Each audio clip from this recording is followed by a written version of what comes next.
off the mark here today. Wonder if that's why they're taking that engagement.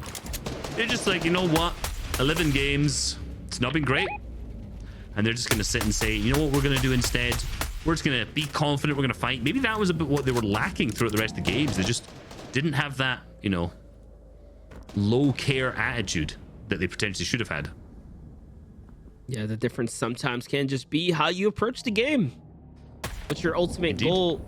You know, when you're just having fun with it, you do tend to see players honestly perform pretty well. See it happen, I think, most often in like cash cups, right? Where the pressure is a little bit less, and then, you know, there's teams that just are up there consistent.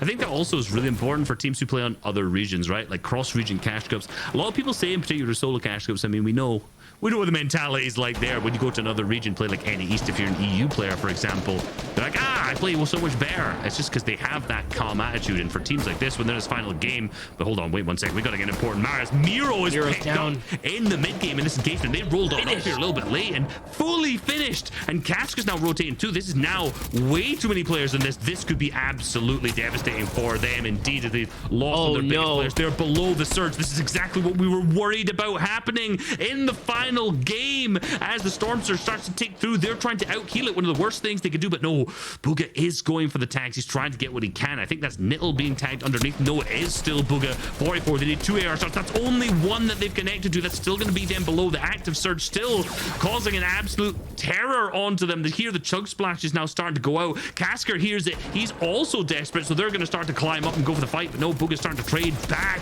11 below so far. 76. He's hit the shots. Bugha has hit the shots he needs to so far. That momentarily will keep them above. They need to heal and keep going because this will not keep them above. Kasker's starting to go. He picks up the big shot onto Bugha, but 26 HP still left. He's 35 above. He won't be tagged for Storm Surge, but now they have to just hope that they can stay above this. This is a winnable fight right here, though. Kasker's not that healthy. A 2v1 situation. Can they get this elim? The points here matter even more too. I'm pretty sure they're on the placement point threshold. If a team falls, they should get 5 points for surviving and weathering the storm here. So this means so much more than just a simple elimination. There are a tremendous amount of points here that can quite literally be the lifeline of their tournament run here. Yes, there is a team separating them from 5 more points, which they quite honestly absolutely have to pick up here. Muz is trapped in the past. It seems like he just barely inches out of there, and they do manage to stay alive for a little bit longer.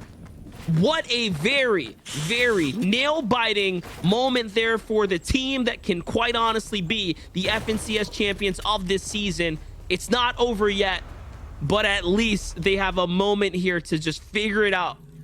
They're going to get the reboot off too, which is huge, but I think they've used up all of their heals. They need to take an engagement and win it. And with what they have so far with the loot, it's nothing. Like 29 builds, no heals on Bugha, 76 effective HP. Luckily, there's not that many teams in their way. I'm wondering, do you use the sideways? Is this what Bugha's thinking? We go in the sideways, but no, Mero's being tagged up on the rotate there too. I think that was Tragic's teams. It's Tragic's teams. If only they knew who this was, they would instantly. But they do. They heard the reboot go off. They turned around. They hit the shot. It's a white tag. That has to be the assurance. They absolutely know. They're rotating through. They're coming through in. This could be one of the biggest game-changing moments of the NAE's history. They're starting to get into this fight. They're trying to engage. Bugha's team starting to dip on out. We know who this is. Day's team has heard the reboot. They potentially saw it in the feed. Who is back up here? And this could strike danger for them. Here we go. The Sharks are in the war. Tragic's, Jamper, and Day are starting to bring. But Village team has come on in as a third party. This is going to come down to whether or not Ale and Villas decide to continue to look at this fight. And those shots are just enough for them to understand that, you know what? Is it worth it to take out team number 1 when we can get taken out too and lose our chance at first place? And just like that, we have a little slight extension into the story here today. And Bugha, Muz, and Mero managed to get away with murder. They get to stay alive a little bit longer. I kept using this call. It's just the lucky stars aligning right now. Another just interesting moment that manages to keep them alive a little longer to earn a little more. If Muz's team, along with Bugha and Mero, win this, You have to get away. you send 50% your earnings over to Villa's team. They just saved that game right here, right? They just clutched that entire game up. I don't think Villa's team even has an understanding of what they've done. They came in looking for some tags, looking for a third party potential and players late rotating, and they honestly just saved the entire game for Bugha so far. This has given them a second life to try and a rebirth into this match. Now, mind you, because of that little bit of extra time too, take a look. 5 more placement points finally awarded here to Bugha and company, so they did just make it over that threshold. This was nearly a 0-point game for them. So many things just happened all at once there. It's incredible to see them even in the game right now, and honestly in a fighting position to get back into the round here with the surge and everything here. They're not completely out. They're just in a desperate position now.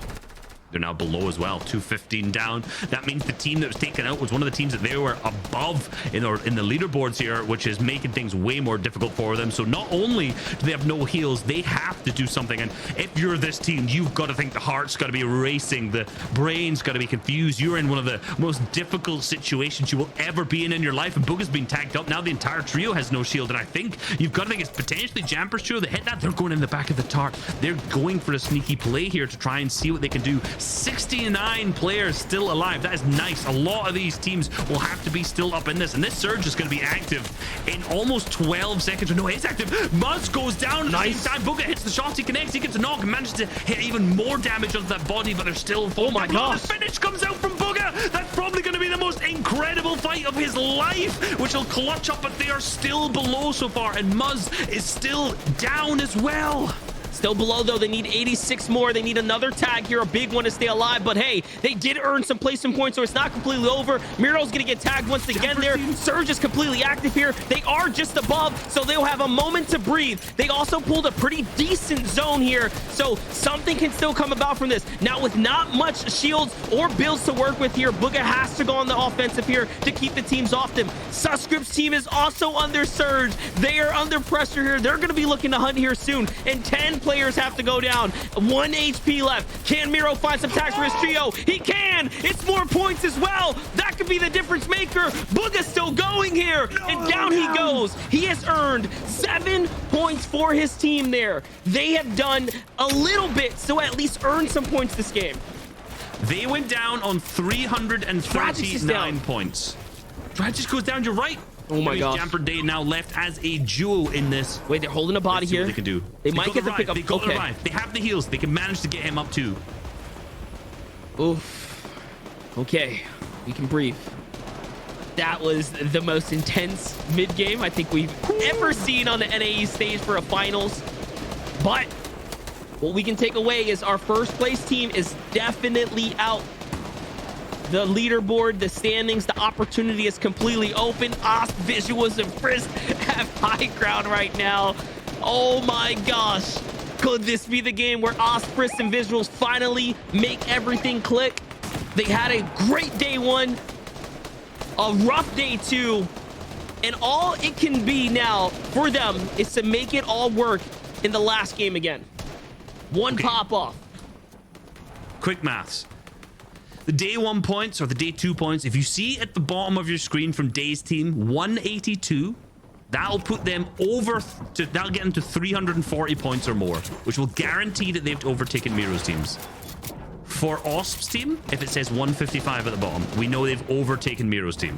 So 182, 155. Austria will need a victory royale in roughly, I think, 8 or so eliminations to really punch their way through. This is possible because, again, they pulled that half and half out. They have the material to work with. First takes a little bit of fall damage there on this movement on in. Tragic is punished again. This is my Clistahi and Sprite this time. 5 damage above the surge. 15 players have to go down. They're going to have to fight here. Once again, they're going to have to push a trio. It's going to take some storm surge. Oh no, the failed wall there. That could be a difference maker right there. In they go. They have the marker where they want to land planned out. They touch down. The cones come out. They're sitting between some enemy builds. As cautious as ever. They're alive. Materials still in the inventory, though. Look at what they got to work with. So much. Tragics has the firepower to be able to pick up these eliminations at the same time. I'm looking forward to what Jamper's team could do. They're in the great position to front the zone on high. Thatcher's team, but I'm not worried about them so far. I'm looking at Tragics. I want to know what they can do with this. All the hard match. Visuals is down. Next one pulls down. Visuals does go down. That's our third place team so far, losing a member. Frisk found a single elimination, though. They did need that. That was something to keep an eye out on, as Peterbot goes down as well to carry there. 18 damage Manola out for Tragics, Jamper, and Day. Minigun's gonna start to come out here. They're really desperate to find some tags. It's gonna come down to whether or not they can get this pressure. Look across or look down is the decision they have to make right now. And Tragics takes his focus down to the low ground teams. Can he find something? Can the shots pierce through? Surge is definitely active right now, taking some players. The single team has to go down. There it is. Someone finally falls. Pressure is alleviated for a moment here. They have the builds. Winnable now. Elite Cease and Cold on the high ground. They want this top 3. They want to fight their way back into tens of thousands of additional dollars here. 190's magic number. Apparently we got to be looking out for. My math's horribly wrong as always, so we'll keep it out looking for days so far. That should be the guaranteed. They were on 150ish on that second day. Still the low ground. We see Commandant's team still in this. They're still fighting up for a higher position in this as well.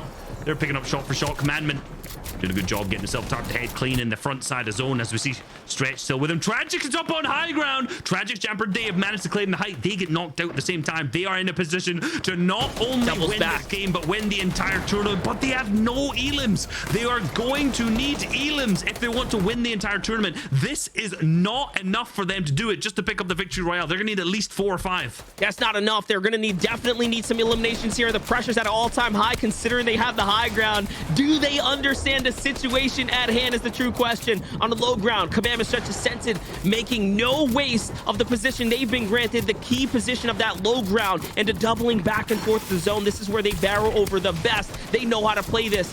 Singling out a team up above them. They should be setting up a big elim here shortly. Thinking of knocking this trio down. They don't have control of that. Frisk is still in this game. Frisk still clutching up placement points here. They have 3 eliminations. They have definitely closed some kind of gap here between them and Jamper. Versuke found ceasing to feed there. Go second. We'll see if it's enough to go second. Still up on height. Tragic, Jamper. I know they're feeling super excited about this height, but we need to see them pick up some eliminations in the feed. But Frisk at the same time managing to crack shot after shot here, but down the low ground still has a solo. He's gonna have to connect more shots than that. Oh, the player comes up from the box. He doesn't connect it. The spray comes from above. The walls start to go through. He puts the edit. He's looking for the players on the bron, but the spot's up on high ground. He misses the shot with the player. It's Ganzo who picks him up too, so it wasn't even Jamper's team. Jamper from his POV, they managed to get elimination, and it's Day's POV from here on out. 2 elims now. Tragic's found another one. Jamper's in the box. This is a crucial elim right here. He has to get it. He does not. Can Day finish it off? Will the zone do the rest of the true question? They have lost 2 members now. It's up to Day. It's all on Day's shoulders here. If he wants to be the FNCS champion, how badly does he want it?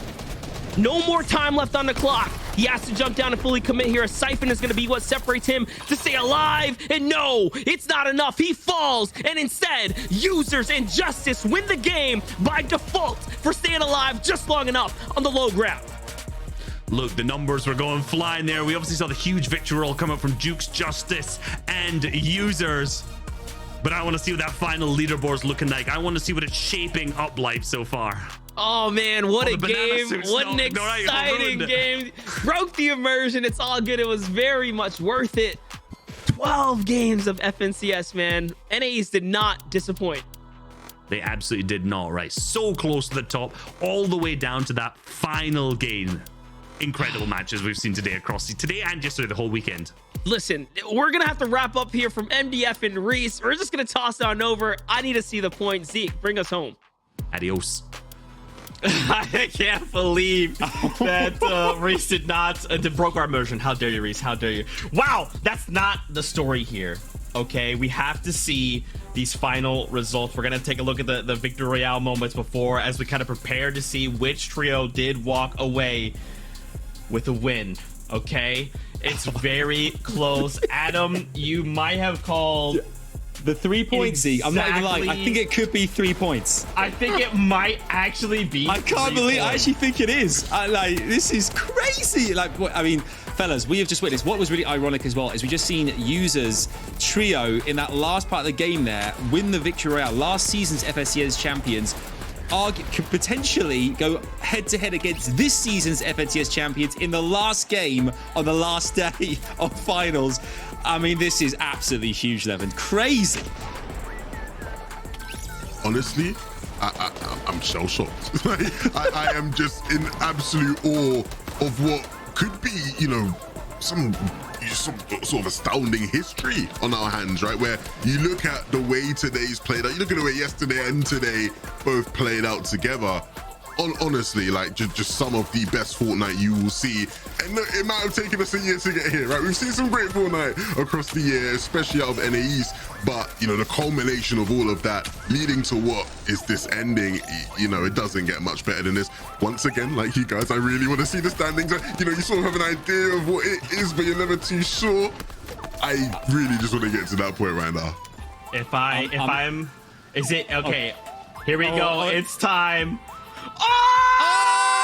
By 7 points, your champions in Chapter 2, Season 8. It's Muz, a winner from OCE. Come on over to NAEs to get a win. It is Mero, another winner yet again, 3-time champion in NAEs. And your World Cup champion, Bugha! I can't believe it, Levin! The boys did it! I can't believe it. This is what it's all about. This is why we watch. This is why they play, for moments like this. For Bugha, who everybody knows as the World Cup champion, to finally win an FNCS. For Muz to win an FNCS, to travel all the way across the world into unknown territory where many people doubted his ability to replicate the success he had in OCE.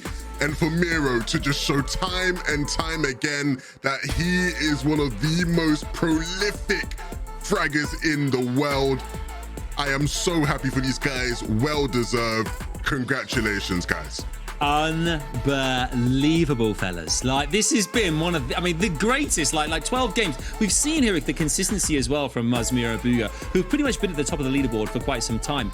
Then they dropped off a little bit today in terms of where they stood. And then the Jamper and Day and Tragics, GG's boys for putting it down to the wire right there at the end we saw. But Muz, as you mentioned, Mero has won previous FNCS as we've seen. Bugha is a welcome champion. Muz as well, in his own right as well, has been a champion in OCE, but to come and to compete with these guys, look at the prize pool alone as well. The difference this makes to Muz's future as well is huge in comparison with in this region. It's just absolutely incredible. These are the champions you can see on the screen right now of each and every different region. Of course, Levin, Reese earlier on the broadcast for Europe. You see Seti, Kami, and Teak in Europe there winning with a massive score in the 400-point region there as well. Here on the broadcast, NAEs, Muz, Mero, and Bugha. I still cannot believe it. Champs yet to be crowned in some of the regions here as well, Oceania, Asia, and Middle East as well confirmed. Levin, a team like this, Muz, Mero, Bugha, we talked about this at the beginning of the whole competition, when we went back to qualifier 1. These guys here are technically a dream team in some degrees. We're looking at, all these accolades that kind of follow them in the past. Them coming together and doing this and this, so quickly and cohesively as well, just goes to show not only are they the greatest when it comes to solo play as well as it is as a team, but the fact that they could just instinctively make this happen, getting an FNCS title as well. What a feat this is. Look, it's one of those situations where we constantly see teams try and create the winning formula, right? We see teams switching things up. I've talked about this before. You come play with me. You're talented, yet you come play with me. Oh, you're a good player. You come play with me. And we've seen it fail many, many times, right? But this is an example of where, you're sort of in the right place at the right time. They work incredibly hard. They're reaping the benefits of that now. Honestly, I'd love to see how this works out for them moving forward. Of course, we've got Grand Royale around the corner. Let me not get too ahead of myself. Let's stay in the moment for a second. This was a great performance. They had to make it a bit entertaining for us, right? We just saw in the EU, Kami running away with it. Over here in NAEs, they just said, you know what, guys, we want it to be a bit of fun. Let's give the casters a bit of a tough time trying to count the numbers, see if we're reaching that threshold. But still, really, really impressive performance, especially over the 2 days. These guys are the real deal.